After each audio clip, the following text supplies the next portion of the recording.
Question number next देखेंगे, question number 9। Ultimate question है ये भी, मतलब ये क्वेश्चन कैसे होगा आपको एक बार को पता नहीं चलेगा कि करना कैसे है। देखो ध्यान से, ये वाला मैं करवा रहा हूं, ये वाला आपको करना है।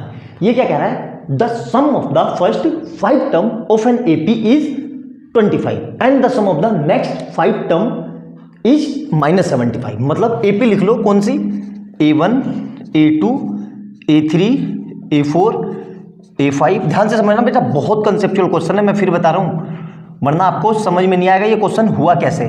एग्जाम में आपको हवा भी नहीं लगेगी हुआ कैसे। ये कह रहा है कि जो फर्स्ट 5 सम का टर्म्स है इनका सम कैसे, क्या दिया हुआ है, दिया हुआ है 25। मतलब क्या होता है, A1 plus A2 plus A3 plus A4 plus A5, इन सब का सम कितना दिया हुआ है, 25। और हमें सम निकालने का फार्मूला क्या है, Sn इक्वल टू क्या होता है, Sn equal to n/2 2a plus n-1 into d, यही होता है सम निकालने का। और ये किसके इक्वल है, 25 के। ठीक है, मतलब Sn दिया हुआ है 25, n कितना है भाई, n 5 है तो 5 लेंगे। तो यहां से मैं क्या लिख सकता हूं, ध्यान से देखना, 5/2, और ये क्या लिख सकता हूं, 2a प्लस n की जगह कितना, 5-1 into d equal to 25। Clear है यहां तक। अब यहां पे देखो ध्यान से, तो ये कितना आ जाएगा, 5/2, और यहां से देखो 2a plus 4d equal to 25। यहां तक कोई चीज ऐसी जो आपको ना समझ में आई हो, बेधड़क पूछ लेना, क्वेश्चन बनना एग्जाम में आपको एक बारी में समझ में रहेगा कि करना कैसे है। यहां तक ये सम दिया हुआ है, Sn दिया हुआ है 25, और सम का फार्मूला ये होता है, मतलब 25 को इसके इक्वल कर दिया। और कितने टर्म्स है, 5 टर्म है, सो n की जगह 5 लिख दिया, तो ये आ गया। अब इस पूरे में से कुछ कॉमन आ रहा है, 2 कॉमन आ रहा है, तो मैंने क्या लिखा, 5/2 इंटू 2, तो इधर से कितना आएगा, a plus 2d equal to कितना है, 25। अब देखो इस 2 से ये 2 कट गया, और मल्टीप्लाई में है तो ये डिवाइड में जाएगा, तो a plus 2d equal to 25/5, मतलब a प्लस 2d जो आ गया वो मेरे पास आ गया 5। ये हो गई इक्वेशन 1। ये था पूरा पहले वाला हिस्सा जो अभी आपको बताया। अब नेक्स्ट क्या कह रहा है, ध्यान से देखना, ये नोट डाउन कर लो, काम आएगा ये। तो मतलब फर्स्ट 5 टर्म का सम कितना आ गया, a प्लस 2d। अब नेक्स्ट 5 टर्म का सम दिया हुआ है कितना, A6 plus A7 plus A8 plus A9 plus A10 equal to कितना दिया हुआ है, -75।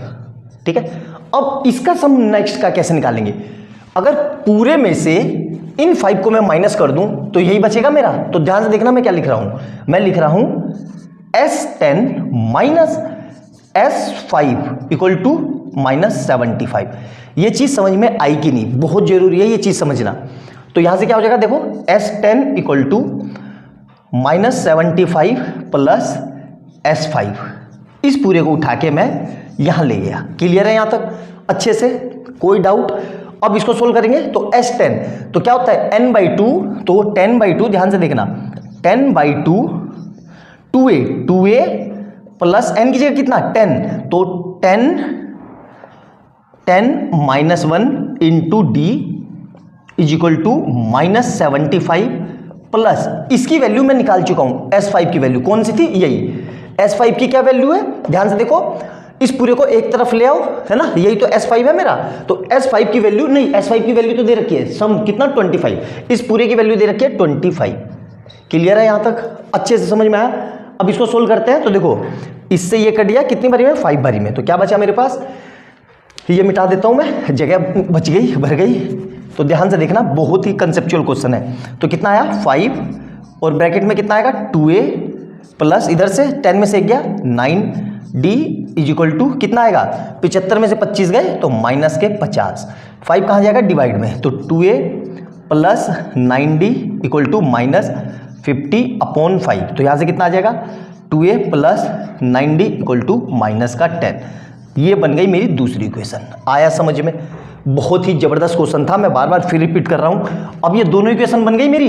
अब दोनों इक्वेशन से एलिमिनेशन या सब्स्टिट्यूशन से मैं डी की वैल्यू निकाल लूंगा, डी की वैल्यू निकाल लूंगा, ए की वैल्यू निकल जाएगी, तो 10th टर्म निकल जाएगा। बिल्कुल वही पूछा है हमसे, फाइंड द 10th टर्म। तो हम इक्वेशन 1 और 2 से, तो मैं क्या लगा रहा हूं, a plus 2d equal to 5, और दूसरी क्या आई 2a plus 9d equal to minus का 10। क्लियर है यहाँ तक? अब देखो ध्यान से देखना, बहुत ही शानदार क्वेश्चन है, फिर रिपीट कर रहा हूँ। इस पूरे को मैं दोनों साइड 2 से मल्टीप्लाई कर देता हूँ, तो इधर भी 2 से मल्टीप्लाई और इधर भी 2 से मल्टीप्लाई, तो ये क्या हो जाएगा मेरा, ध्यान से देखो, तो 2a प्लस 4d कितना आएगा, ये 4d इक्वल टू कितना हो जाएगा, 5 2 10। और ये इक्वेशन एज इट इज लिख दी मैंने, यहाँ पे नीचे लिख देता हूँ फिर से, तो 2a plus 9d equal to -20। अब मैं क्या कर रहा हूँ, देखो अब माइनस कर दे रहा हूँ, ठीक है, तो ये क्या हो जाएगा, माइनस, ये माइनस और ये माइनस है तो प्लस, ठीक है, ये कट गया, तो इतना कितना आएगा, ये माइनस का 5d इक्वल टू 20। तो d कितना आ जाएगा, देखो, तो d इक्वल टू 20 अपॉन -5, तो d कितना आ गया, d इक्वल टू आ गया माइनस का 4, ये d आ गया। अब d को इस इक्वेशन में रख दो, ओरिजिनल वाले में बैठ जाओ, d को इस इक्वेशन में रख दो, किसमें, a plus 2d equal to 5, तो d कितना आ जाएगा, देखो a ये रहा equal to a plus 2 into d कितना आया, -4 इक्वल टू 5, तो यहाँ से कितना आ जाएगा, a माइनस 8 इक्वल टू 5, तो a इक्वल टू 5 प्लस 8, मतलब a इक्वल टू कितना आ गया, 13, a कितना आ गया, 13, a और d मिल गए ना मेरे को। अब मुझे क्या निकालना था, देखो ध्यान से, मुझे निकालना था 10th टर्म, तो 10th टर्म कैसे निकालते हैं, 10th टर्म हमारी होती है a10 equal to a plus 9d, तो a कितना है मेरे पास, देखो a कितना है 13 प्लस 9 इंटू डी कितना आया था, माइनस का 4, तो ये कितना आ जाएगा 13 माइनस 36, तो ये करेंगे तो माइनस का 23, तो जो इसकी 10th टर्म आएगी वो कितनी आएगी, माइनस का 23। इस तरीके से ये क्वेश्चन को करना था। बहुत ही अच्छा और बहुत ज़बरदस्त क्वेश्चन था ये क्वेश्चन नंबर 9 था हमारा। इसके बाद हम क्वेश्चन नंबर 10 करेंगे, हमारी सीरीज का लास्ट क्वेश्चन, तो नोट डाउन कर लेना इसको, और कोई ना समझ में आए चीज़ तो कमेंट सेक्शन में जरूर पूछना। मिलते हैं अगले क्वेश्चन में, बाय बाय दोस्तों, नोट डाउन कर लो।